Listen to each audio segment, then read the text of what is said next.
Why the trumpet and the New Jerusalem are not literal events. Prophecies like Isaiah's great trumpet and John's vision of New Jerusalem coming down from heaven are rich in meaning, but not meant to be taken literally. Let's explore why. 1. The trumpet blast. A symbol, not a sound. Isaiah 27 and Matthew 24. A trumpet is said to awaken the dead and gather the faithful, but scientifically this collapses under scrutiny. To reach the far ends of the earth, a sound would need to exceed 246 decibels, a level that would kill all life, not awaken it. Sound cannot penetrate even 2 meters of soil, especially when the dead have no ears, no bodies, and no nerves to hear. And if resurrection is literal, how do skeletons dig themselves out of graves without muscles? Clearly, the trumpet is a symbol, a divine call that cleaves through the veils of heedlessness and shatters the tomb of self, summoning the soul to spiritual awakening. 2. Resurrection. The practical impossibilities. If Judgment Day involves bodily resurrection, the practical issues are staggering. Most people died suffering. Would a just God return them to that state? Decomposed bodies are inert, no muscles, no nerves, no identity. Where would billions assemble? There's no space for 200 billion people to stand, let alone live. What of infants?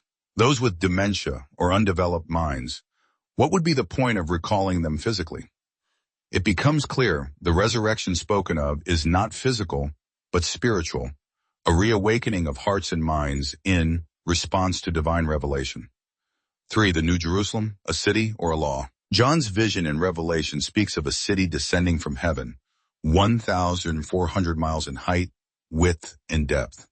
But taken literally, a structure that size entering Earth's atmosphere would cause global extinction, greater than any asteroid strike. The impact would annihilate much of the planet, hardly the arrival of paradise. The Earth's orbit, tides, and atmosphere would be destabilized. Yet these absurdities vanish when we understand the New Jerusalem is not a city of stone. It is the new divine order, the revelation of the most holy book, and the establishment of a new global civilization based on divine justice, unity, and peace. It descends from heaven, not in space, but in origin, sent from God through his manifestation. 4. The deeper meaning, a spiritual reality. Scripture frequently refers to life and death in spiritual, not physical terms. Jesus said, "Let the dead bury their dead." Imam Ali called 2 disputing unbelievers the dead. The Quran declares, "They were dead, then we brought them to life."